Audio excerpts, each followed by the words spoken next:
noches, bienvenidos a Vía V. Jornada de lapsus en la política española. El primero, lo comenté esta mañana tempranito, una vez más, el líder de la oposición, Pedro Sánchez, durante la sesión de control al gobierno. Ustedes, ayer, todos los miembros y miembros del grupo parlamentario... Permítanme ustedes la broma. Ruego silencio. Permítanme ustedes Ruego la silencio. broma. Permítanme ustedes la broma. Ruego Ustedes silencio, por favor. Ustedes lo que hicieron. Como acaban de oír, Pedro Sánchez trató de transformar su equivocación en broma, pero a juzgar por la cara de su compañera de partido no fue especialmente convincente. Lapsus también, el que hemos escuchado hoy, muy llamativo, el de la secretaria general del Partido Popular. No es de hoy, pero el peligro de las redes sociales lo han convertido en trending topic. Dolores de Cospedal decía esto exactamente en Guadalajara el pasado día 17. Y hemos trabajado mucho para saquear a nuestro país. Ha trabajado mucho el Partido Popular para saquear a este país. Lo más curioso del asunto es que no es la primera vez que Cospedal se confunde con esta palabra. Escuchen lo que pasaba hace un tiempo ya, en el año 2012. Y hacer una política económica, presupuestaria y social para saquear a Castilla-La Mancha. Pablo Arangüena, muy buenas noches. ¿Lapsus lingüe o algo más? No sé si es una cosa freudiana, un afloramiento del inconsciente. Algo hay, parece, ¿no? Porque además es recurrente, ¿no? Bueno, yo en ese sentido he opinado alguna vez, lo que pasa es que yo, en serio, ¿no? Ella parece que, pues, de alguna forma le sale de alguna profundidad eso, de la mente inconsciente. Ignacio Bedoya, muy buenas noches. ¿Qué tal? Buenas noches. Mucho lapsus hay últimamente. Sí, no, y además Cospedal tiene otro lapsus también muy agradable, ¿no? Y muy divertido. Estando en una visita en una región de España, dijo, estoy en las urdes de Andalucía, y estaba en Cáceres. O sea, otro lapsus más. Bueno, o sea un poco de clases de geografía. Julio Sequeros, muy buenas noches. Hola, buenas noches. ¿Lapsus o algo más? Hombre, yo creo que son lapsus, ¿no? Es decir, están particularmente nerviosos, histéricos, con un cambio en la situación totalmente radical, que es la primera vez que estamos ante un mapa político completamente nuevo. Y los unos y los otros pierden los papeles, se equivocan, confunden saquear con sacar, y los miembros son las miembros, ¿no? Es decir, ¿qué le vamos a hacer? Miguel Anxo Bastos Boubeta, consideras como Julio que fruto un pouco do nerviosismo colectivo? Bueno, puede ser un lapsus, pero creo que muy desencaminado non vai.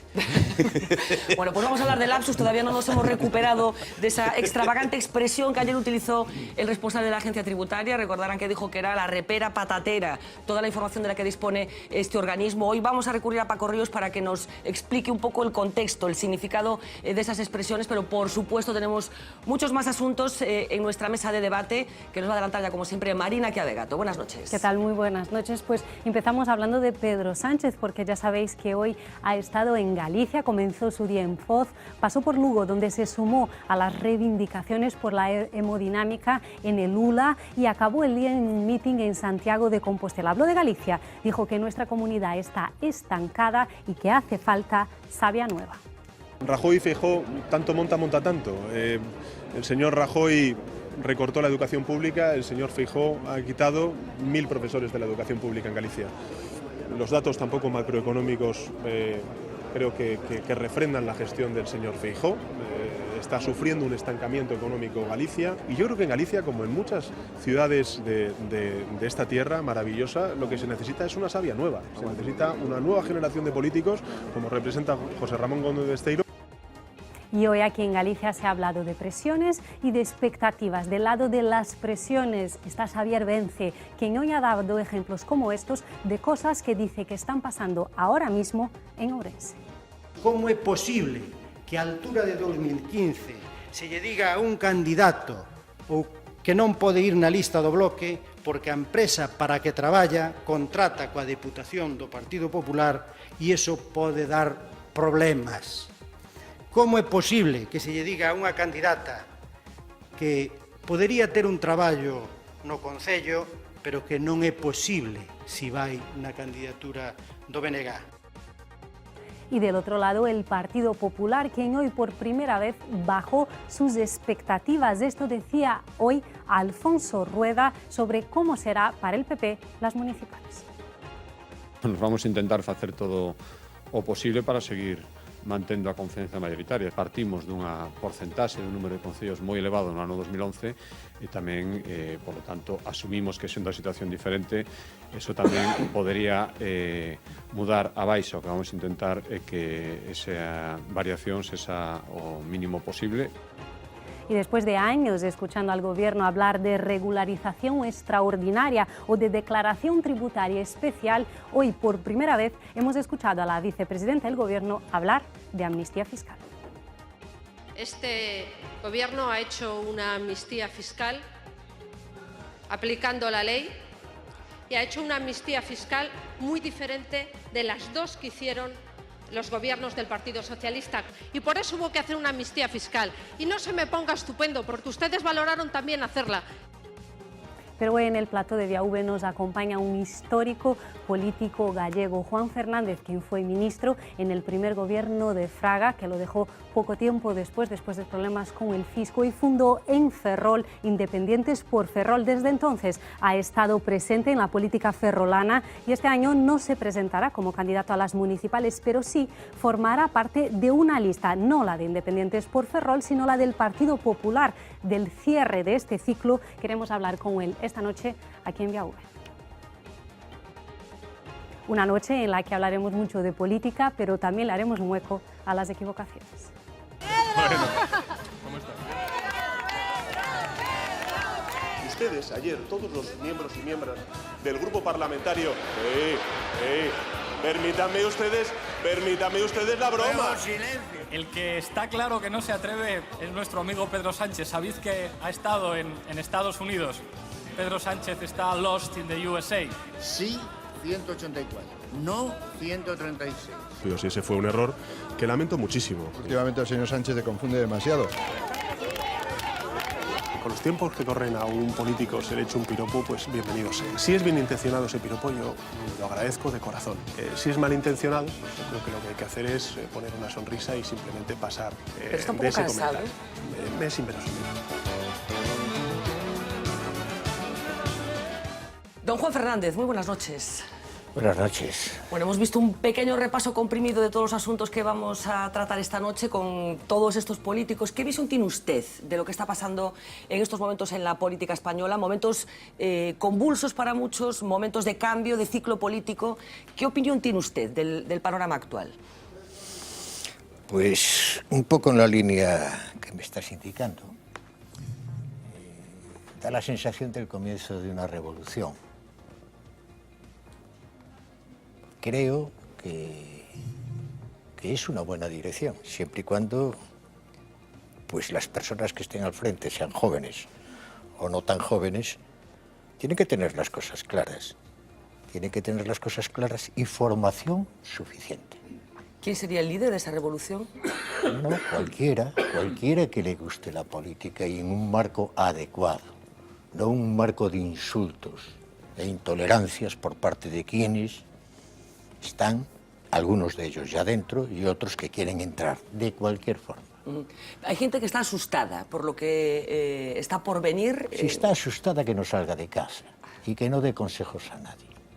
Pero esto no asusta, si es al revés. Estamos hablando de democracia, de apertura, y cualquier ciudadano se puede meter la pata con cualquier político. Lo que ya no es lógico es que sea a la viceversa. Todo esto que estoy a ver ahora me llama la atención porque además no ha aparecido repentinamente.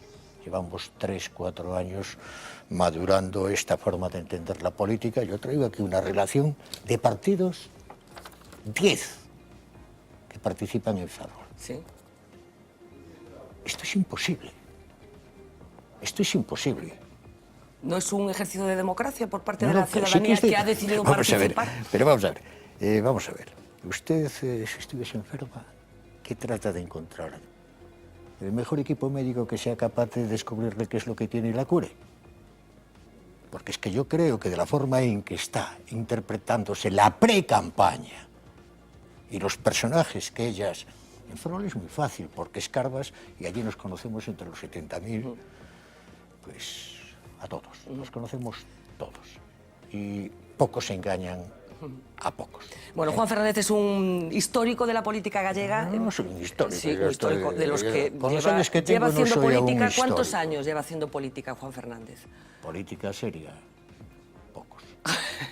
Cuando era consejero de Industria no hacía política seria. Hacía lo que podía, electrificación rural, saneamiento, Sodiga, lo otro, los teléfonos móviles, 107.000 y no sé cuántos. Sí, hay muchas fotos, efectivamente, en el archivo de La Voz de 67.000 esas millones épocas. en electrificación rural, 45.000, consiguiendo que 57 me los pague Madrid, el de 45 que era la telefonía, consiguiendo que 40 me los pague Madrid, y un largo etcétera. O Pepe Cuiña, matándose por 2 autopistas que terminamos teniendo en vez de una. Y ese hombre que era como ministro, con una paciencia y decencia con nosotros, nos tropezamos con una realidad. Cuando estábamos dispuestos a pagar la segunda autovía y que nos cobrasen los intereses, la hacen por su cuenta. Aquel hombre tan delgadito, tan feo, pero qué hombre. ¡Qué hombre! Es que es verdad, es que no vale decir, es que aquí está la lista de los que se van a presentar, no sé qué, que han hecho en su vida. Y eso no quiere decir que alguien no pueda empezar ahí su carrera y su interés, pero no puede empezar diciendo que se lo va a liquidar todo porque eso es imposible. Bueno, pues deje un momento porque decíamos no acepta que le llamemos histórico de la política. Lo cierto es que lleva haciendo política desde hace mucho tiempo aquí en Galicia, decíamos en la Xunta, después en el Ayuntamiento de Ferrol. Vamos a hacer una cosa, por si hay gente muy jovencita que no sabe exactamente quién es Juan Fernández, que no es de Ferrol y que no tiene referencias. Vamos a hacer una pequeña conexión para saber... El 90% de la gente sabe que está ligado a baloncesto y no sabe que ha sido político. Bueno, pues eso no sé si está bien o mal. Vamos a ir con María Cabegato, que nos va a dar unas pocas pinceladas de cosas que ha hecho Juan Fernández en su vida pública. Adelante, Marina. Y justo por ahí vamos a empezar, porque antes de ser político, Juan Fernández fue, como decíamos, deportista, fue también militar e ingeniero naval. Él, por ejemplo, entre sus hazañas tiene el récord juvenil gallego de los 1.500 metros y también el de triple salto en la Marina, en Bazán. En Bazán estuvo 13 años como ingeniero y también como director de proyecto. Luego se fue a Ostro Astillero, a Astafersa, pero fue en 1989 que su vida cambió por completo. Fue en ese año que entró en el Parlamento de Galicia como diputado por el Partido Popular. En 1990, Fraga lo invitó a formar parte de su primer gobierno y durante esa legislatura en la que él era consejero de Industria, lo investigaron por no realizar la declaración de la renta entre los años 85 y 89, pero eso no intimidó a Juan Fernández. De hecho, en las crónicas de la época leíamos frases como estas. Él decía, Hacienda no tenía más que darle a un botoncito en el ordenador para saber cuál era mi situación fiscal, así que no se fue, siguió como consejero y también como parlamentario. De hecho, leímos varias crónicas de la época en la que destacaban su labor como parlamentario. Decía, por ejemplo, le decía a Manuel Fraga frases como estas: don Manuel, a Beiras, déjemelo a mí. O sea que era parlamentario, uno de los grandes parlamentarios entonces del Parlamento de Galicia, pero meses más tarde volvieron a remover en su trastero. Descubrieron que cobraba 2 sueldos públicos incompatibles, el de consejero y también el de militar en la reserva. Felipe González lo mencionó en el Congreso de los Diputados, habló de corrupción política en nuestra comunidad. Entonces, la situación de Juan Fernández ya no era la misma dentro del Partido Popular. Mucho se hablaba de su relación con Romay Beccaria, que le disputaba el control del partido en Ferrol. Así que una semana después de estas palabras de Felipe González, Fernández dimite como consejero en 1994 y se va también del Partido Popular. Él dice que no quiere dañar la imagen de Manuel Fraga. Un año después y 5 meses antes de las elecciones municipales decide presentarse en Ferrol con un nuevo partido, el de Independientes por Ferrol. Crea ese partido y acaba sacando 5 concejales. Entonces dice que es una sorpresa, que no lo esperaba, pero que eso significa también un gran batacazo para el Partido Popular. Dicen entonces que sería el mayor batacazo para el Partido Popular desde los últimos 5 años. Se presenta en Ferrol año tras año y de hecho en el año 2003 llega hasta a formar parte del gobierno con el alcalde popular Juan Juncal entre el 2003 y el 2007. En estas elecciones ahora ya no será candidato, pero sí participará en una lista que no será la lista de Independientes por Ferrol, sino la lista del Partido Popular. Ha aceptado la propuesta del actual alcalde de formar parte de la lista del PP en Ferrol, cerrando la candidatura como número 25, un acto simbólico que cierra también, Fernanda, un ciclo político. Juan Cierra un ciclo político. ¿Por qué vuelve al Partido Popular? Porque nunca he estado fuera de él. ¿Ah, no? Mi partido ha sido siempre Partido Popular. Pero Distinto se presentaba por otra lista. ¿Por qué forma ese partido? Una lista para unas elecciones es un instrumento. Me han invitado, participé en elaborar los estatutos de ese partido y solo ha estado operativo 20 años. La primera vez 3, la segunda 5 y ayudándole al PP con 8 más 5, 13. La siguiente con Juan Juncal, 6 y ellos 7, 13. Mayoría absoluta, porque a partir de ahí yo no participaba nada más que con mis concejales en las áreas esas. Pero dice que siempre estuvo en el Partido Popular. ¿Por qué no participaba, por qué no concurría por las listas del Partido Popular en Ferrol, entonces? Es evidente que yo no he podido concurrir por no montar un cisco cada día. Pero ¿con quién y íbamos? me refiero al cisco que acaban de contar de mí, porque a mí quisiera que me dijese alguien si tuve que devolver algo. Punto. Es que hay muchas formas de acusar en política. Y volviendo a la canalización que debíamos de tener, y es, yo soy PP. Ferrol precisa 13 porque el resto eran partidos de izquierdas y no iban a permitir gobernar sin 13. ¿Pero podía sacar 13 el Partido Popular o no? Solo lo sacó una vez, con José Manuel Rey Varela. Hace 4 Las otras años, veces estoy diciéndote, porque estoy hablando de la primera de las veces que me presenté, obtuvimos 3. Sí. La segunda 5 y ayudamos a gobernar. La tercera 6 y ayudamos a gobernar, con un voto menos que el PP. Pero decía que no se presentaba en la lista del PP por no montar un cisco diario. ¿Qué tipo de ciscos? No, vamos a ver. No, pues me equivoqué al expresarme. No, vamos a ver. El Ayuntamiento de Ferrol nunca ha sido fácil. Y fíjate que tenía pocos partidos. Había pocos partidos, 5. Operaban 5. Incluso uno de ellos, el Bloque, con Xaime Bello al frente, llegó a tener 8, que con 5 del PSOE gobernaron Ferrol 4 años. Eso parece imposible en un lugar como Ferrol, lleno de militares, etcétera, etcétera. Bueno, y de obreros también, y de trabajadores. Claro, pero la verdad es que Ferrol estaba ganando, no con la izquierda. ¿Le hubiera gustado ser alcalde de Ferrol? No quiero ser alcalde de nada. No me gusta ayudar a quien tiene esa vocación. Y así lo he hecho siempre. Incluido el alcalde del Bloque, incluido quien ha gobernado posteriormente, porque una vez que tú formas equipo, aunque pienses de otra forma y tengas otras ideologías que defender, alguien ha ganado, hay que ayudar a servir a la sociedad. ¿O es que lo que nos pagan lo merecemos por el mero hecho de poner la jeta? Eso no es así. Vamos a hablar de Ferrol, a ver qué percepción tiene usted de lo que está sucediendo con esa ciudad, que desde fuera parece que se está como desvaneciendo, si se me permite la expresión. Pero vayamos un poco al pasado. Recordaba Marina esos incidentes que usted tuvo durante su etapa en la Consellería, que finalmente lo llevaron a dar un paso atrás para no perjudicar la imagen de Manuel Fraga. Por una parte, esa investigación... ¿Quién dice eso? Porque yo Mira, don Manuel Fraga sigue siendo amigo mío hasta el día que se murió. Y iba a todas partes, estuve 10, 12 años yendo... Pero esa investigación se produjo, quiero decir, usted... la prensa de la época...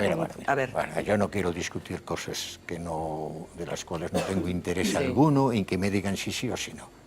Estoy diciendo que presenten un solo documento donde yo haya tenido que devolver nunca nada a la administración desde el año 63, que salí teniente de máquinas en la Escuela Naval Militar. Punto. Sencillísimo.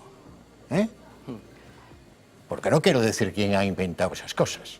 ¿Y por qué? Porque faltaba un decreto que don Dositeo, que no lo sabía, por no tenerlo, me pudo haber perjudicado, pero no me perjudicó. O sea que fueron todo invenciones aquello. Yo no he inventado nada, los inventaron otros. Las leí yo. Digo, claro, invenciones de otros. Y yo seguí 2 años más en un gobierno. Y me pidieron que siguiese otro año más y seguí, porque en aquel momento, recuerden ustedes que los catalanes querían hacer pues un tema de puertos y de aeropuertos, el control de puertos y aeropuertos metidos, conseguimos el de puertos. Las autoridades portuarias de los puertos grandes de España, aeropuertos fue imposible, porque de hecho la mayor parte de los nuevos que se habían empezado pues están como hoy sin terminar. Por lo tanto, Es que, vamos a ver, de mí pueden decir lo que les dé la gana. Lo fundamental es que yo sí sé la verdad. Y a partir de ahí no discuto con nadie. Se lo preguntaba sobre todo porque es verdad que últimamente, coincidiendo con la crisis económica y con el nuevo estatus de los políticos, las finanzas, las fiscalidades, los representantes públicos sí que están en bocas de todo el mundo. Yo no sé si de alguna manera usted siente que fue un precursor en esta capacidad que los políticos tienen ahora para protagonizar páginas en los periódicos que tienen que ver con la gestión de los dineros, de sus dineros y su relación con Hacienda en este caso. Mi relación con Hacienda es tremendamente fácil de que lo comprueben. Es que yo de esto he hablado 2 veces en mi vida y punto. Yo cada vez que me he equivocado, muchas veces en mi vida, muchas veces en la cantidad de cosas en las que estuve porque no tenía conocimientos suficientes para llevar adelante esas labores que me pedían. Nunca he tenido objeción en decir, es verdad. Porque es que lo curioso de todo es que a partir de ahí jamás ha dicho nadie nada en el Parlamento, jamás ha dicho nada nadie en el Ayuntamiento de Ferrol, donde ya llevo 20 años. Oiga, díganme. Bueno, estamos haciendo un repaso de aquella época. No, pero de Beiras, si a mí aquella época Beiras, para mí es encantadora. Claro, sí, me parece normal. Beiras, por ejemplo, de que hablábamos, yo no sé si es cierta esa frase que usted le decía a Fraga, a Beiras déjemelo a mí. ¿Le decía esto a Fraga? Beiras, aparte de ser un hombre desquiciado a veces, que no es capaz de controlar su temperamento, conmigo se ha comportado siempre de forma exquisita y bueno, y yo me consta que somos amigos. ¿Se considera amigo de Beiras? Sí. ¿Pero mantiene relación con él? ¿Tiene contacto con él? Ahora ya no, pero la época en que yo tenía a alguno de mis hijos en la universidad en Santiago sí que coincidíamos. Y hablábamos, y él sabe perfectamente, él se ha reído muchas veces conmigo y yo muchísimas más que con él. no de usted, y ni No, usted no, de él, ¿no? de las coñas que montábamos en el Parlamento entre los dos. Hay quien los Cuando él me decía, pero que fai vostede aí entre esa xente na primeira línea del gobierno. Hay quien los compara un poco en temperamento, en forma de hacer política. ¿Usted ve que pueden tener... se entienden bien, quiero decir, tienen una forma... Yo me he entendido siempre bien con él, es decir, con no hacerle caso a lo que no tenía razón, pues ya estaba. Él decidió en un momento, hace poco, volver a la arena política de una forma muy activa. Yo no sé cómo lo ha visto en esta última etapa, José Manuel Beiras. Eso ha sido un grave error cometido por él. Su carácter, yo creo que en ese momento él ya había confesado, llevaba 5 o 6 meses sin venir al Parlamento, quiero decir, porque yo no estaba ya desde hacía muchos años. Y esa etapa la pagó muy duro. Estuvo bastante malito, que yo lo sé. ¿Por qué? Porque las personas que aprecio, y esa es a una de ellas, independientemente de que pierda Boutade de vez en cuando, dice cada cosa que parece. Pero si estás mucho tiempo con él, si algún día has ido a comer con él, si le escuchas, normalmente pues es una persona inteligente, que le arrebata y mucho pues ver que otros haciendo menos tienen más popularidad. Sí. Hay quien habla... Yo creo que es así. Esta es una lectura Yo que... no he tenido ni un solo problema con Beiras. Nunca. Él sabe que yo le he dado consejos como para que no hablase antes y después de salir yo del Parlamento. Y bueno, y otras advertencias a otros compañeros del PSOE. Por ejemplo, ¿a quién? Pues a uno de ellos que le he dicho que ante una Boutade de un consejero, no, de un parlamentario, que le invitaba a venir a cenar a casa el día de Navidades, el día Nochebuena. Pasan 3 o 4 meses y le digo, oye, ten cuidado porque apuntó en el libro... En el libro de visita. Déjate de coñas, Juan. Que no. Al cabo de otro mes se lo digo. Que está Navidades o Nochebuena encima. Efectivamente. Y eso... Pero ¿a quiénes son los protagonistas? ¿Ha pasado el tiempo suficiente? No es Manolo Fraga, que fue a cenar a casa de ellos. ¿De quién? El día que se metió en las casetas aquellas que hay allá arriba, en el monte... ¿Cómo se llama? ¿Pero fue a cenar a casa de quién? Voy a decir yo aquí. Pero ya pasó, esto ya es historia de Galicia, si se me permite. De un parlamentario... Del Partido Socialista. De su Partido Socialista. Que sigue vigente, que sigue haciendo política. No, estuvo por el exterior, allá por América del Sur, pero ya creo que no está, creo que estuvo en el Congreso hace poco, hasta hace poco. No lo sé, no me preguntes más, porque yo con ese hombre peleaba mucho, pero también lo apreciaba. Peleaba mucho ¿Cortizo? en el Parlamento. Cortizo. No me hizo caso, y don Manuel llegó, petó la puerta y te para adentro. Y apareció. ¿Y qué pasó aquella noche? ¿Qué le contaron de aquella noche? ¿Qué le contaron de esa cena tan...? No, la cena no tiene importancia, sino el no haberme hecho caso a mí, que sí que es muy importante, que se llevó un susto cuando llegué a casa de órdago. Y cenó allí. Luego se fue a las payozas que había allá saliendo ya, bajando para León, ¿cómo se llama? El pico aquel que tenemos aquí, hombre, que se me ha ido de la cabeza.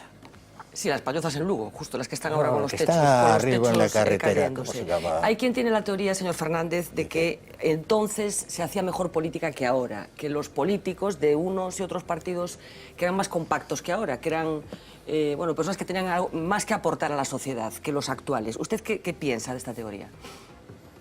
Hombre, seguro que hay equipos que forman, hay grupos políticos que forman equipos estupendos, pero a la vista de la cantidad no puede haber calidad. ¿Me explico? Más claro, agua. Demasiada... Yo no entiendo cómo es posible que hoy estemos gobernados por 3, 4, que quieren participar alrededor de 10, cuando para mí, sinceramente, los carreros políticos no hay tal diferencia como para tener 10 posibilidades, pudiendo tener 2 o 3. Y ahí nos estamos equivocando. No es la cantidad, es la calidad. Y dentro de la calidad, ¿qué es lo más importante al principio? Las ganas que tengas de ser político. Porque cabronadas te van a hacer las de Dios al llegar. ¿Es muy ingrata la política, sí? Hay mucho... No, va a ser ingrato. Ingrato es no tener que comer. La política no. La política no es ingrata. Si te gusta, lo pasas de maravilla. Llevas disgustos como en todo, pero es verdad. ¿Cuál es el momento más emocionante de su carrera política? Más emocionante. Hombre, sinceramente, cuando Fraga me dice, Juan, tienes que ser el consejero de no sé qué. Es una relación con él corta, con don Carlos siempre pegado a nosotros, porque ellos iban mucho de caza y de pesca, no quiere decir que cazasen y pescasen mucho. Pero yo me quedaba en el coche durmiendo, porque llegaba a las 6:30, 7 al río, de la mañana. Y a mí no me gustaba ni pescar con esas cañas, que te vas dejando el anzuelo o la cucharilla por los ameneiros que hay alrededor del río, y encima cuando pescas algo te pega un latigazo de caña y allá te va. La tanza, la cucharilla y la trucha. Señor Fernández, hablemos un poco de Ferrol. ¿Cómo está Ferrol? Esa sensación que tenemos desde fuera de que es una ciudad con muchos problemas, que está, decía yo antes, como si se estuviera desmoronando. Incluso hay una evidencia física del Ferrol Bello, que está con esos problemas de que cada día tenemos una noticia de una casa que se cae. Yo no sé si cree que Ferrol tiene solución o si está en una crisis irreversible.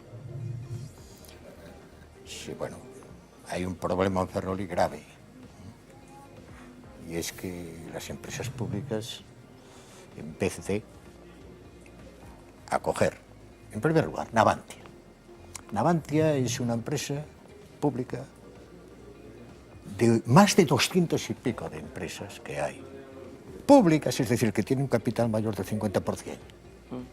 Están en manos de personas que, dirigiéndolas desde Madrid, tienen un área con un montón de satélites que generan, ¿qué? Riqueza.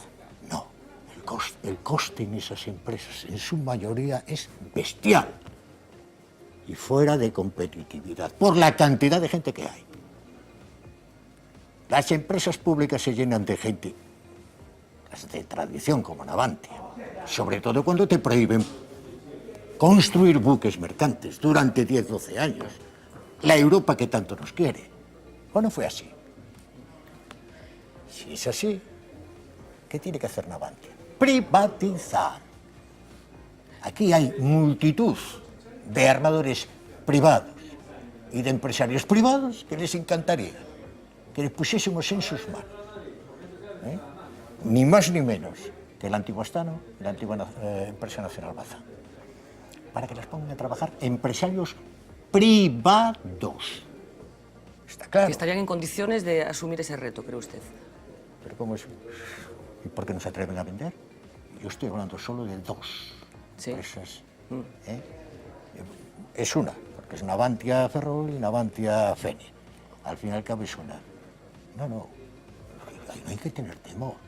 La gente habrá que volver a formarla, porque la gente que se ha ido con 52 años se han ido. ¿Y los ferrolanos, usted cree, que los conoce muy bien, que estarían dispuestos a aceptar ese cambio de estatus, que pasaran a ser empresas privadas y dejaran de ser públicas?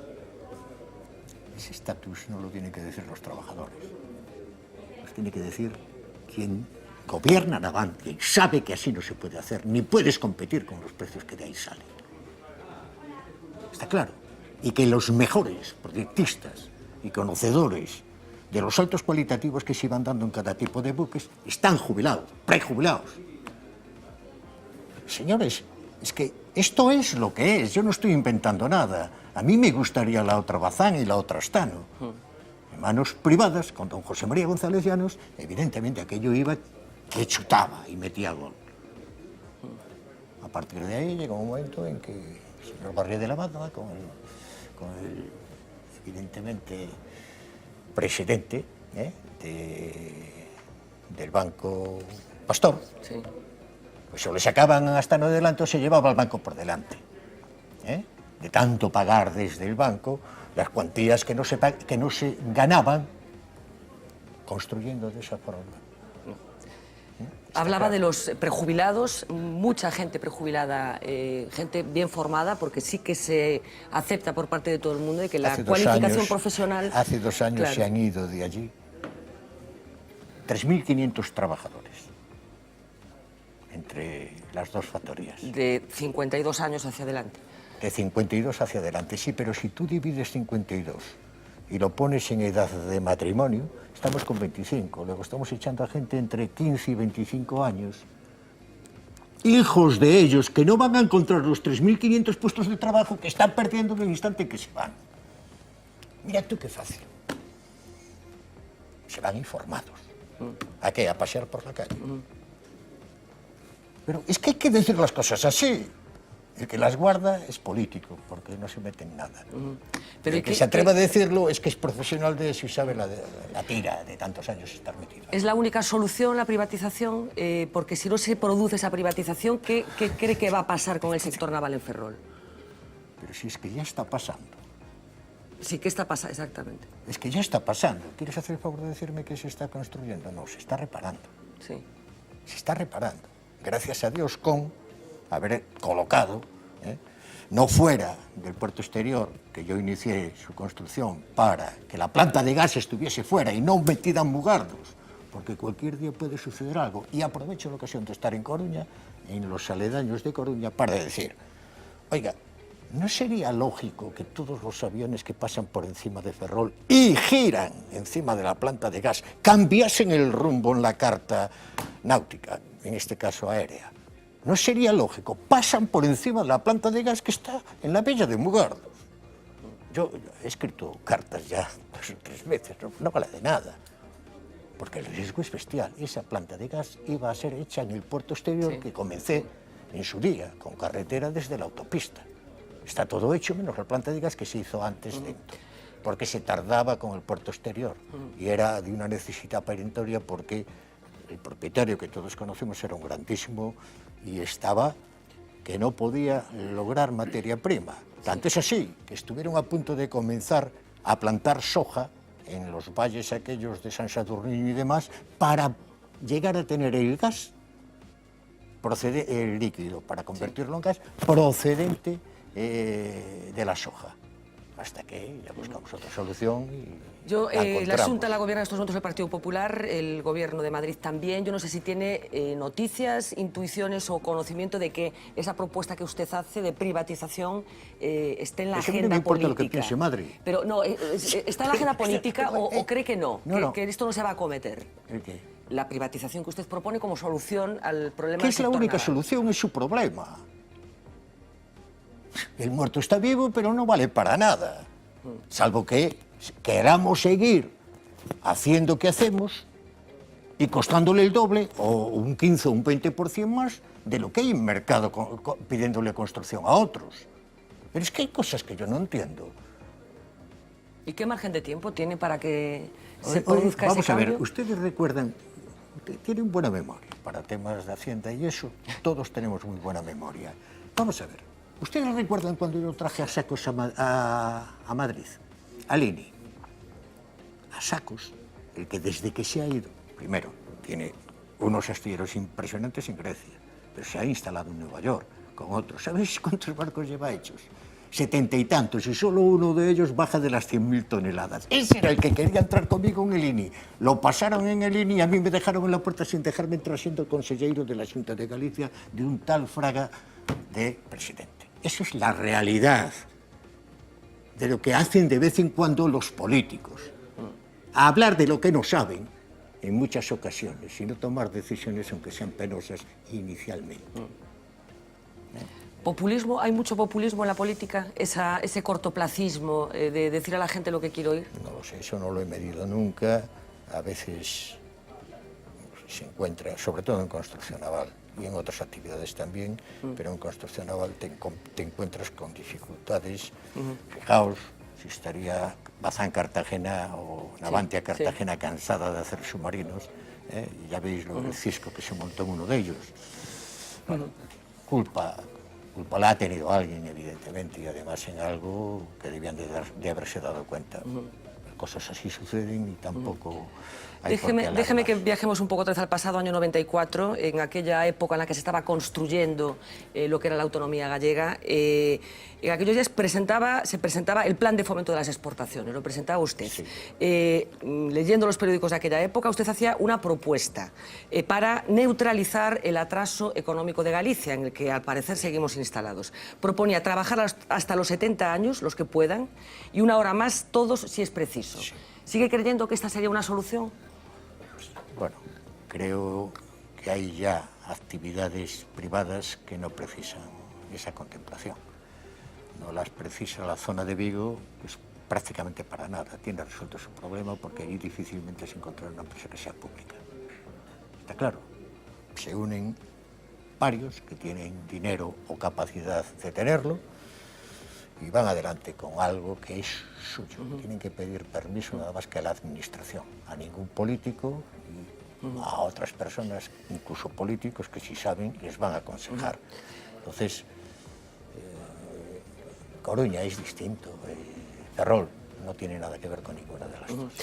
¿En algún momento pudo haber pasado por su imaginación en aquellos años, hace 20, que transcurridas 2 décadas íbamos a tener una Galicia en la que no iban a existir las cajas de ahorros, en las que no iba a existir el Banco Pastor, en la que una empresa que era el orgullo de todo el mundo, como era Pescanova, se iba a encontrar en la situación en la que está? Si le dicen esto hace 20 años, ¿qué hubiera dicho? Que las 3 cosas que estás nombrando sí tenían solución. Fijaos que ha aparecido una nación nueva por encima de Sudáfrica, que esa sí que nos tonteó y bastante por culpa de la merluza, de los stocks de merluza. El 50% de la producción se lo tuvimos que dar a ellos, ¿verdad? Eso es cierto. Es que ese es un dato. Y es evidente que quien presidía esta empresa en Vigo durante tantísimos años era un fuera de serie, y seguro que lo sigue siendo. Lo que pasa es que la cuantía de la mercancía y posiblemente algún defecto en la red comercial ha hecho que se abocase a una situación. También es verdad que se dedicaron a otras cosas, incluso a los kibis, introdujeron los kibis en Galicia. ¿Y las cajas y el Banco Pastor? Que ha sido una catástrofe para Galicia la desaparición de ese Todo tejido depende. financiero. Vamos a ver, estamos hablando del Banco Pastor. El Banco Pastor no ha quebrado por una decisión tomada por Franco. Barrié de la Maza. Y apareció el dinero, punto. ¿Qué quiere decir? ¿Que podía haber aparecido otra vez? Depende de quién. Y depende de quién lo pida y depende de qué favores le deban al que lo pide. ¿Me explico? Sí, o sea, a Barrié le debía muchos favores. ¿A Barrié de la Maza? Pues claro que sí. Yo estoy totalmente convencido, y lo sé, que Barrié ha puesto para la guerra establecida entre españoles en el año 36, ha puesto mucho dinero, seguramente, a los ejércitos franquistas. Estamos hablando de Burgos, estamos hablando de... Y eso había que compensarlo después. Hizo falta compensarlo. Igual que hizo falta sacarle a Astano de en medio, porque se cargaba al Banco Pastor y a Barrié por delante. Porque las nóminas había que pagarlas, y allí había 5.100 trabajadores. Directos. ¿Y las cajas, señor Fernández? ¿Ha sido una catástrofe para Galicia la desaparición de las cajas de ahorros o no? Tal y como estaban algunas de ellas, sí. Hay otras que siguen pululando por Europa adelante, por España adelante, fundamentalmente en la zona castellana, donde da gusto ver cómo lo han hecho desde siempre. Eso son manos oscuras. ¿Mandaban tanto, como se ha dicho, los presidentes de las cajas? ¿Influían tanto en la política? ¿Tenían tanta capacidad para el ordeno y mando? No es verdad. Eso se lo creían y así ejercían. Y hasta que les pusieron freno, pues de la manera que se lo pusieron, tarde, mal y arrastro. Y es evidente que nosotros estábamos muy acostumbrados a las cajas, como lo siguen estando en las Castillas nuestras, en la vieja y en la nueva. Entonces, oye, Caixa Vigo era un ejemplo. Y llegó a unirse con Caixa Ourense, que le estaba patinando el embrague, sí o sí. Pues, entre ellas se llevaban bien y bien que iban compaginando unas cosas con otras. La de Pontevedra, ¿qué peso específico tenía? Ninguno. Pero no ha sido, para mí... Falta una. ¿Qué? No ha mencionado a una de ellas. La de Coruña. Sí. Es que el volumen de la de Coruña, con agencias en otros lugares como Madrid, etcétera, etcétera, es que era un peso de estoy opinando de cosas... Ya, no, yo busco su percepción un poco de... A veces tenemos la sensación de que las cosas que han pasado en los últimos 5 o 6 años, bueno, pues algunos pensaban que no podían pasar. Concebíamos Galicia de una manera que parece que será distinta cuando esto de la crisis económica pase, sí pase. Los que tienen obligación de difundir cómo está cada cosa pública, y las cajas de ahorros eran públicas, no lo hacían. A ver si nos aclaramos. Es que el problema está cuando se gobierna en lo público. En lo privado cada uno tiene que hacer en función del marco legal lo que le corresponde si quiere. Pero en lo público tiene que sostener un enmendallo. Es público, es de todos. Y por tanto, sin la complicidad de los demás con documento, no puedes hacer, no debes de hacer nada. Es que ese es el quid de la cuestión. Como si me ponen a mí de delantero centro hoy en el partido del Madrid y el Atlético de Madrid. Ya me contarás. Bueno, enseguida voy a escuchar a nuestros compañeros de mesa, pero quería compartir con usted 3 instantáneas de hace unos cuantos años. Conseguir que me preguntaseis vosotros. Ah, ¿no quiere que le pregunte yo más? No, yo tengo pocas preguntas más que hacer. Ahora como si quieres preguntar toda la noche. No, bueno, tampoco tanto, pero quería compartir con usted 3 instantáneas. Una, del año 1993. Vamos a verla, compañeros. Una imagen en la que aparecen, bueno, pues usted mismo y Romay Beccaria están inaugurando Feiraver, por lo que veo en el pie de foto. Escogemos esta fotografía porque aparece usted con Romay. Mucho se ha escrito sobre su relación con Romay Beccaria. ¿Era tan mala como se decía en los medios de comunicación? No es verdad. No es verdad. Romay y yo hemos comido muchísimas veces, porque él comía... Terminamos comiendo allí en las cercanías de la estación de autobús de Santiago, porque él no venía a Coruña y yo no iba a venir a Ferrol, con aquellas carreteras que había en aquella época. Yo aprecio a Romay Beccaria desde siempre, y él lo sabe. Su mujer María del Carmen, la mía María del Carmen, la de Pepe. ¿Pero tenían formas diferentes de entender la política? Somos totalmente distintos.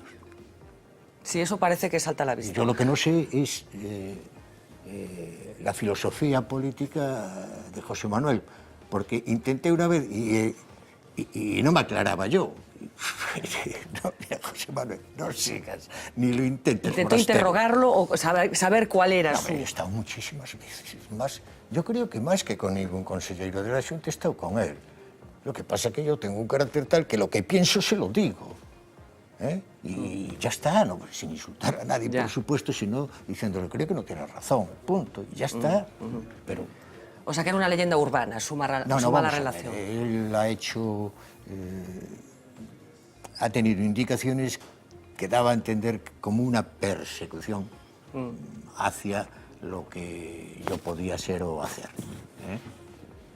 Pero yo nunca, independientemente de la sensación que puedas tener, yo jamás, de forma directa o indirecta, me ha llegado absolutamente nada de que tuviese mala intención para conmigo. Vamos a por otra fotografía, que a ver qué recuerdos le trae.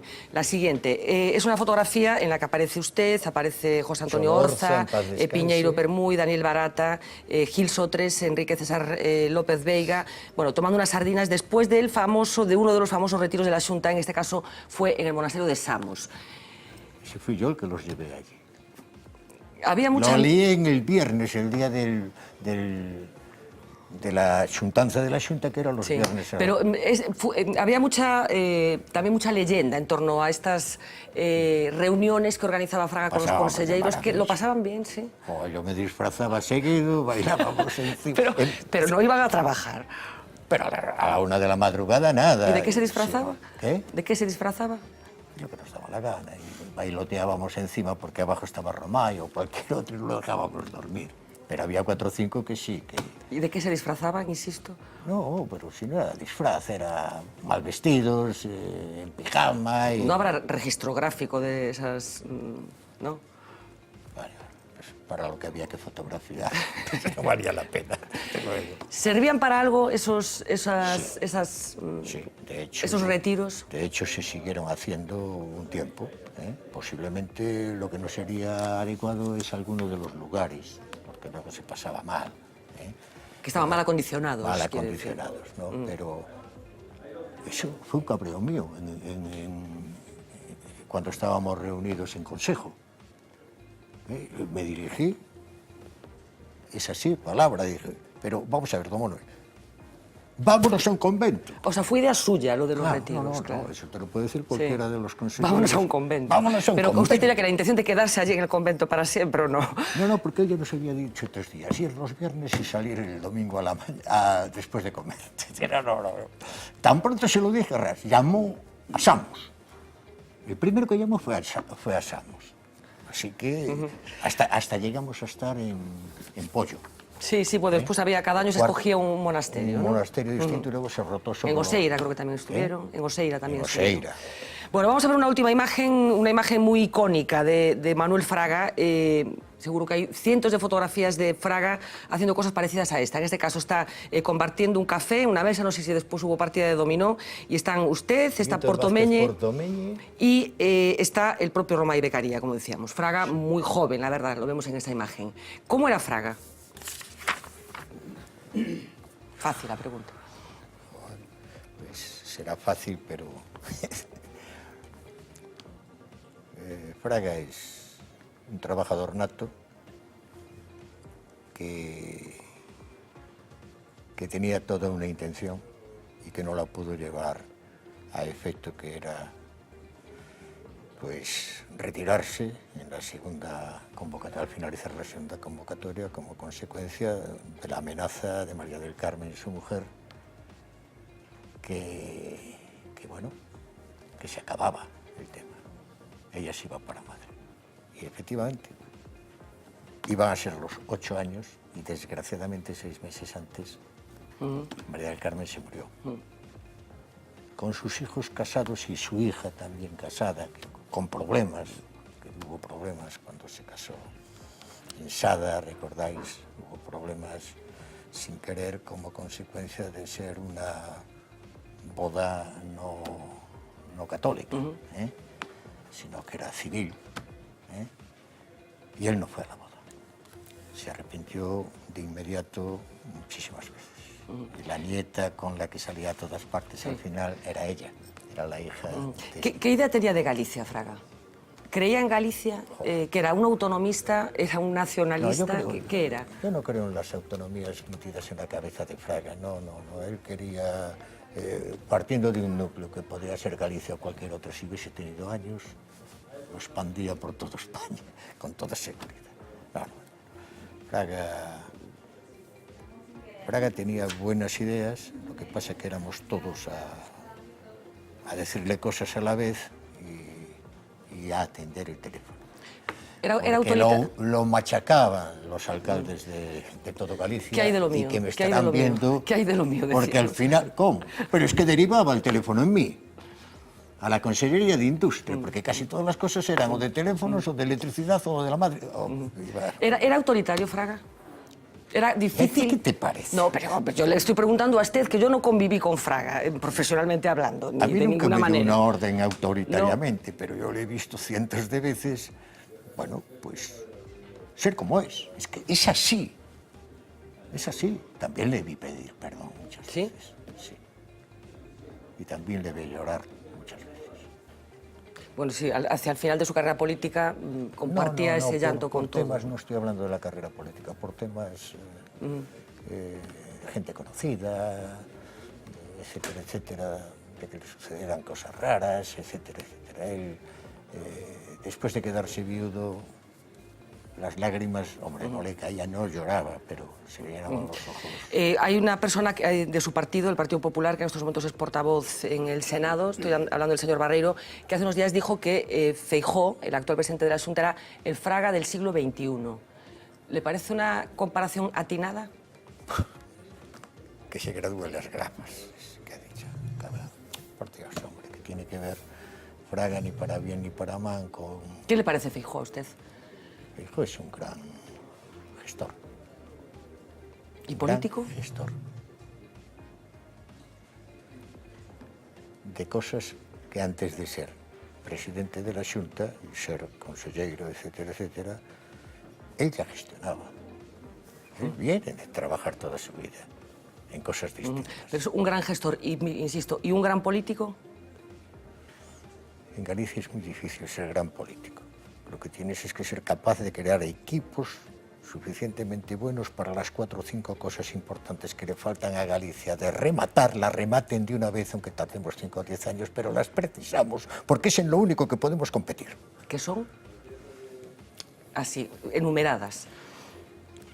No me va a dar la mano ningún consellero de la Xunta a partir de hoy si ve malo será, malo será. No, vamos a ver. Las infraestructuras han pegado un gran avance. Ya quisiera yo que con el resto de las cosas estuviésemos igual. El pino y sobre todo el eucalipto lo tenemos que cuidar de otra forma, con más intensidad. Yo sé que los helicópteros que se contratan es en régimen de alquiler porque comprarlos es la leche y además no llegaríamos para mantenerlos. Pero esa infraestructura de nuestra tierra produciendo en todos los aspectos habidos y por haber es un potencial de futuro impresionante. O sea, sector forestal, infraestructuras. Y a pesar de que solo tenemos 3 meses de verano, turismo. Galicia es la de Dios para el turismo. Enamora a todo cristiano, un poco que se sabe que ande mal de la vista, pues, evidentemente eso es así. ¿Y usted, que fue consejero de Industria? ¿Sí? El agua, donde pinchas, incluso siendo monte, sale agua. No le sacamos el jugo que hay que sacarle.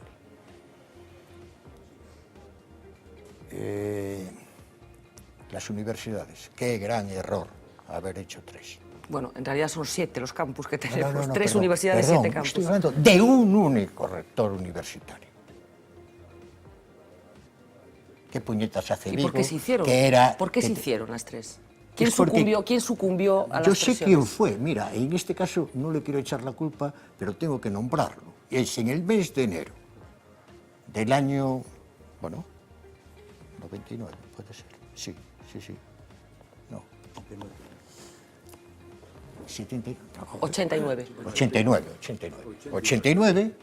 Se produce el 17 de diciembre. Fraga gana. 17 de diciembre y toma posesión la primera semana del mes de abril del año siguiente. Entre tanto, ¿qué estuvo haciendo el PSOE? En el Parlamento, ¿qué estuvo haciendo? Porque fíjate, estoy hablando 17 de diciembre al mes de abril. crear 3 universidades, unir a Vigo en sus especialidades que las tenía dominadas perfectamente con Orense. Santiago tenía una perfección virguera, que era estar ayudando a Lugo, como tal meseta impresionantemente rica en muchísimas cosas derivadas, pero es que ya existía. Esa conexión ya existía desde siempre entre la Universidad de Santiago y la Universidad de Lugo, para ese aspecto. Pero lo que sí ya es de coña, independientemente que creo lo que se ha hecho muy bien es llevar a Coruña ante la percepción que se tenía de lo que se iba a lograr en Coruña con algo de Santiago, pues evidentemente la sanidad pegó un salto cualitativo bestial, independientemente que luego también se invirtiese en el hospital de Santiago. Sí. Hasta ahí todo bien, pero el resto, Ferrol, ¿qué es lo que tenía? Ingenieros navales, dependiendo de La Coruña. Entonces, esa carallada que montaron en aquellos 2 meses, acudiendo continuamente a Santiago, pues al Parlamento, no a debatir, sino a reunirse entre ellos de cómo lo hacían. Retrasó todo casi 4 meses. ¿Cerraría alguna usted ahora? Pero si no se trata de cerrar, se trata de, primero, tener enseñantes capacitados. Los tenemos, completémoslos. Y los centros, es que sobran centros. Y una única universidad con una única cabeza que rija y coordine al resto, pero la misma universidad, no Coruña, Santiago y Vigo. Pues ya le pregunto por los 3 aeropuertos, que es la pregunta que viene a continuación de las universidades. Otra estupidez a las alturas de llegar en media hora de Vigo a Santiago y de Coruña. Fue un error los 3 aeropuertos también. Con las carreteras que tenemos ahora, sí. Antes, con Coruña, Santiago, 3/4 de hora, 1 hora, y Vigo hacia aquí. Pero eso son todo decisiones políticas que al final los ciudadanos han tenido que aceptar, ¿no? Y por eso estamos los ciudadanos. Entonces, ¿qué vas a hacer? ¿Enfrentarte con una realidad que es el que está a gobernar y que le supones que sabe más que tú? Pues bueno, casi siempre es verdad. Vamos a escuchar a los compañeros. Que no, yo lo que quería es saber que le pregunte yo más. ¿A qué vine yo aquí hoy? Pues no yo sé. creí que ibais a hablar de baloncesto. Ah, de baloncesto. No, claro. O sea, no diga eso porque estamos mintiendo a los espectadores. Yo no me comprometí con usted a hablar de baloncesto. De nada. Ah, bueno, por eso. Pero escuchamos a yo los encantado, compañeros. Llámame pasado mañana que vuelvo. Escuchamos. Bueno, por lo menos estoy entretenido. Vamos a escuchar a los compañeros de mesa. Pablo Arangüena. Pues yo, 2 cuestiones. Una primera, escuchándole hablar ha habido, en fin, da la impresión de que ha hecho una especie de exaltación política de Fraga y de la etapa de Fraga, ¿no? Y de Fraga como político. También un poco... Me equivoqué si hice eso. Es un poco la de su propia etapa política, ¿no? Quiero decir, van en parte asociadas. Sin embargo, los que pertenecemos a mi generación nos podemos hacer otra reflexión, ¿no? Que es, en las 4 legislaturas que gobernó Fraga y en esa etapa política, en la cual usted participó activamente en la política gallega, esta comunidad dispuso de una riada de fondos europeos, por ser además comunidad especialmente beneficiada, que no esta comunidad, pero digamos que los que dispuso España, algún instituto o algún servicio de estudios económicos los ha cuantificado en varios planes Marshall, como el famoso plan Marshall tras la Segunda Guerra Mundial, que contribuyó a la reconstrucción de algunos países de Europa, se han cuantificado en varios planes Marshall, ¿no? Y sin embargo, Galicia sigue teniendo el mismo atraso comparativamente con respecto tanto a España como a Europa, ¿no? Entonces da la impresión de que la gran oportunidad histórica que tuvo Galicia de salir de su atraso fue dilapidada por ese gran político que fue Fraga y por esa gran política que estuvo asociada a la etapa de Fraga, ¿no? Que además nos dejó como guinda del pastel y también un poco como paradigma de la forma de aprovechar los fondos europeos, la ciudad de la cultura, que desde mi punto de vista personalmente considero que es un disparate, incluso arquitectónicamente, ¿no? Esa en primer lugar. Es una pregunta, pero también es una especie de contradicción, ¿no? Y la segunda es política industrial. Yo le recuerdo, sobre todo como consejero de política industrial, yo le pregunto, en España hay un atraso, y en Galicia también, en cuanto a la participación del sector industrial con respecto al conjunto de la economía, ¿no? Un retraso significativo con respecto a Europa. ¿Cuál es la política industrial que se debe hacer. Porque hay quien opina que la mejor política industrial es la que no existe, cierta derecha, ¿no? Y tenemos a José Manuel, que ya me está diciendo que sí con la cabeza. Y hay otra izquierda... Esa frase es de Solchaga, me parece, ¿eh? La de la mejor política industrial es la que no existe, me recuerda a Solchaga. Sí que es cierta derecha la que encarna este paradigma, ¿no? Pero hay otra, o cierta izquierda, que a lo mejor considera que la mejor política industrial son los planes quinquenales soviéticos, ¿no? Que alguno anda por España un poco con ese planteamiento en la cabeza. ¿Usted cuál considera?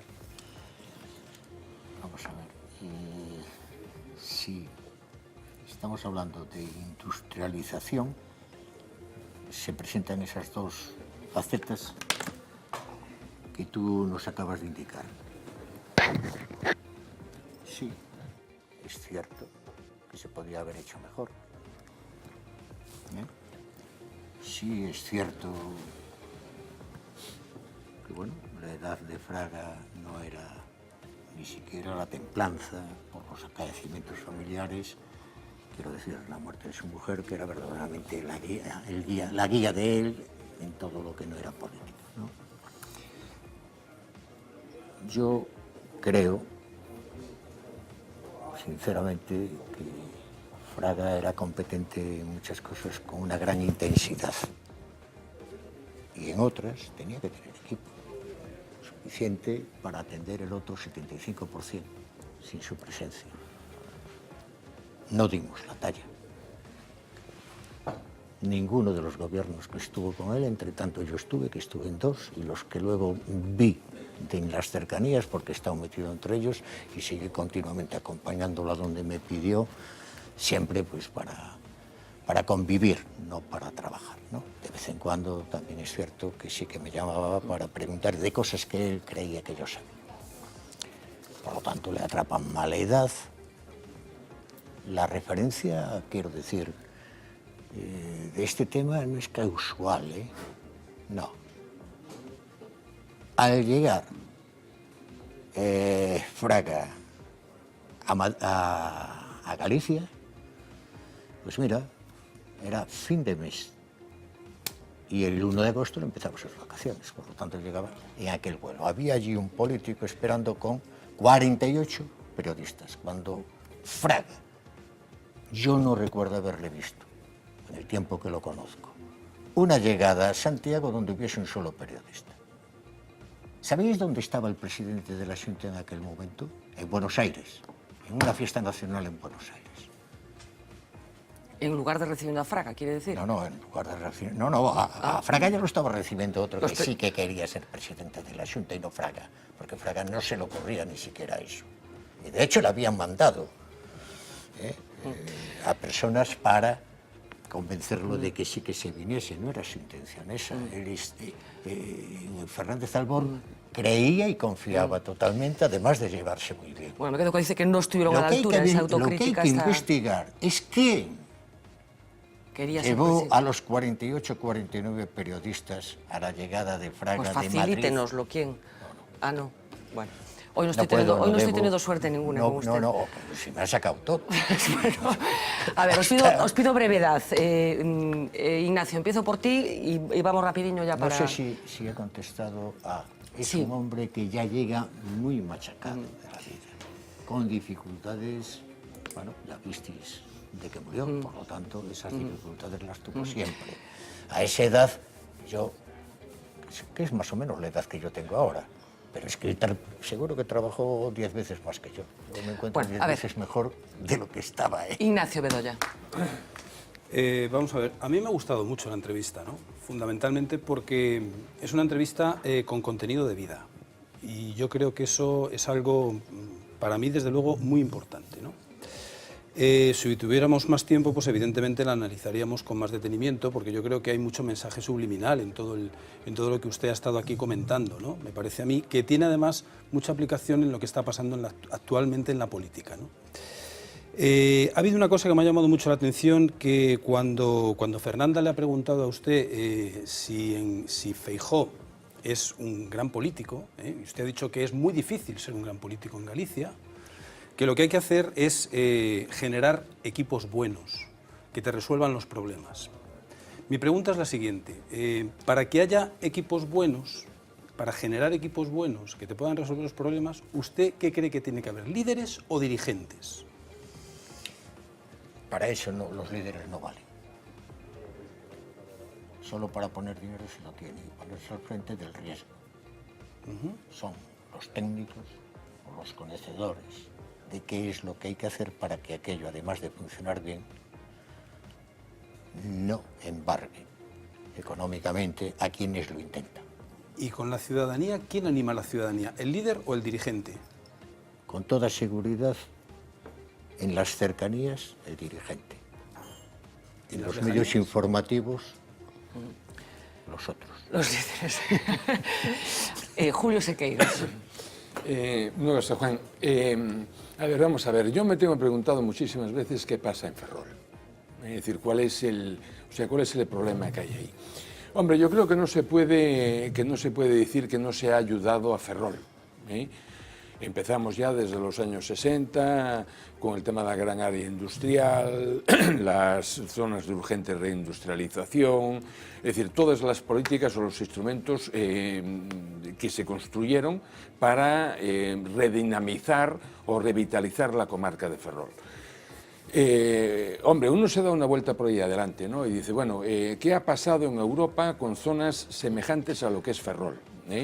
Ejemplo, no sé, ir más lejos, Bilbao. Tiene un gran... O Castellón, que tiene un gran denominador común con Ferrol. Y claro, incluso fuera, eso no te vas al Reino Unido, por ejemplo, Liverpool, que también con una tradición en la construcción naval enorme. O sea, son ciudades hoy que han rejuvenecido, que se han revitalizado, incluso, digamos, que se han renovado y renovado y que se han orientado algunas de ellas hacia un buen sector de servicios. Pues, ¿por qué Ferrol no? ¿Por qué Ferrol no? Cuando hubo ayudas, ¿eh? No, ¿cómo si tuvo ayudas? Hubo ayudas. Pero claro que sí, todas. Que las hubo, claro que sí. Eso es así. Pero, vamos a ver,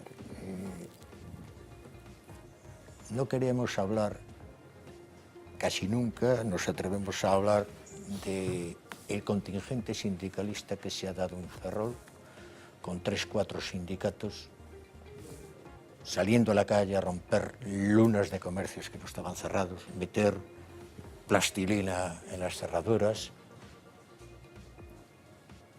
pegar en el salón de plenos a algún que otro concejal, y no digamos en la calle, o en tu despacho, como me pasó a mí. Ese ambiente aún está. Claro, ahora se van 3.500, es que ya no hay sindicalistas ni de las ONGs. Claro, es que eso es Ferrol. Pero usted está diciendo que Ferrol no ha seguido la evolución de estas ciudades por los sindicalistas. Porque no se ha querido. En Ferrol manda todo cristiano, excepto los que tienen que mandar para que las cosas salgan bien. Estoy hablando empresarialmente. Todo lo demás es de coña, vamos. En nuestro salón de plenos han llegado a estar 400, cuando ahora por ley corresponde 62. Así hemos estado. Yo 20 años seguidos, hasta que desde hace 4 o 5 desapareció esa presión. A mí me ha pegado en mi despacho. Uno de ellos ha estado 6 meses o no sé cuánto. Claro, es que eso es realidad como la vida misma. No hay más que ver la calle en Ferrol. Ese afán de no creerse por estar más allá de la muralla, que no son ferrolanos como cualquier otros, sino que son prepotentes. La mitad de mi familia ha trabajado en Bazán y yo he trabajado en Bazán. He llegado a ser director de proyectos de la empresa nacional, que es el cargo más orgulloso que tengo, y no el de ser militar, ni el otro, ni el otro. Daba gusto trabajar con aquella gente. ¿Dónde va aquel carácter? ¿Dónde está? ¿En qué lugar? Hay gente que se ha tenido que ir de aquí, excepto los que estaban en plantilla, que ya veis, 3.500 hace poquito a la calle. Bueno, Miguel creo que está contentísimo con la entrevista. Usted ha apostado por la privatización de Navantia. No hay nada que le suene mejor a Miguel Anxo Bastos que la privatización de una empresa pública. Así que lo tiene usted conquistado ya, a partir de ahora. A mí se me tiña conquistado hace moitos anos. Eu non tiño suerte de conocelo hasta o día de hoxe, pero é un político que me gustaba velo desde que era novo, desde que estaba na carreira, que empezou el de... Non teño... É verdade, porque Bueno, era pues- como un cortocircuito na clase política. Era ahora chamaríanlle como falaba a xente, como lle falaba a Cámara, e a primeira pregunta vai por aí.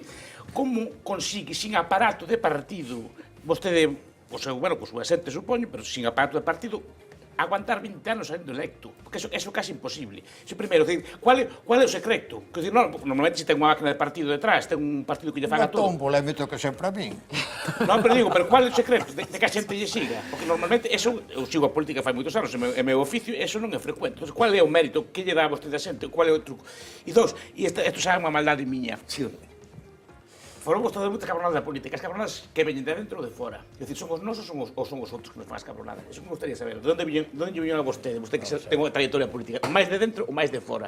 Vamos a ver, las envidias es en todas las especialidades que la vida nos coloca delante. Entonces, no viene de dentro ni de fuera, viene de los conocimientos que cada persona tiene y la forma de encajar en que otros saben hacer cosas mejor que tú y tú mejor que ellos en otras cosas.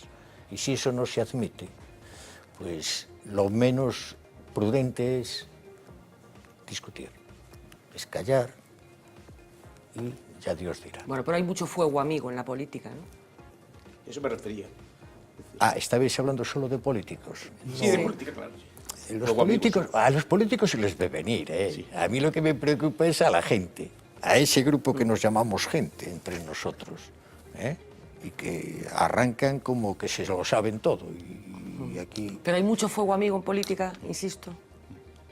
Yo no lo sé, también es verdad que no le hice ni puñetero caso. Ah, vale. Pero es verdad. Se ponía de perfil. Que ni en los momentos difíciles de esos que intuisteis vosotros, yo me he puesto nervioso para nada. No me he puesto nervioso nunca en ninguna actitud, ni cuando me han estado pegando. ¿Eh? Pues señor Juan Fernández. No es por ahí por donde tienes que ir tú. Tú sabes que es imposible que a la gente se le conduzca como manada. Y si se deja conducir como manada es que no es gente. Lo que hay que hacer es lo que tienes en la mano, dispón de él para que los demás se aprovechen de lo que tú sabes. Pues Juan Fernández, lo vamos a dejar aquí. Ya terminó puede esto. volver cuando quiera. A pesar de que no sabía que venía, yo me lo he pasado muy bien. Muchísimas gracias, de verdad, por Gracias a vosotros acompañarnos. porque lo he pasado francamente bien. Un placer escuchar. Gracias. Eso sí que me parece que mis hijos no están de acuerdo con lo que Bueno, acabas de pues decir. ya nos reportará cuáles han sido las repercusiones de la entrevista. Muy bien. Muchísimas gracias, Juan Fernández, de verdad. Vamos a hacer una pausa de publicidad. A la vuelta hablamos de política. Vamos a seguir hablando de política y de todo lo que ha pasado hoy en el Congreso de los Diputados, esa amnistía fiscal, todavía no sabemos exactamente cómo se llama, pero también cosas que han sucedido en estas aproximaciones hacia las elecciones autonómicas que tenemos a la vuelta de la esquina. Enseguida volvemos.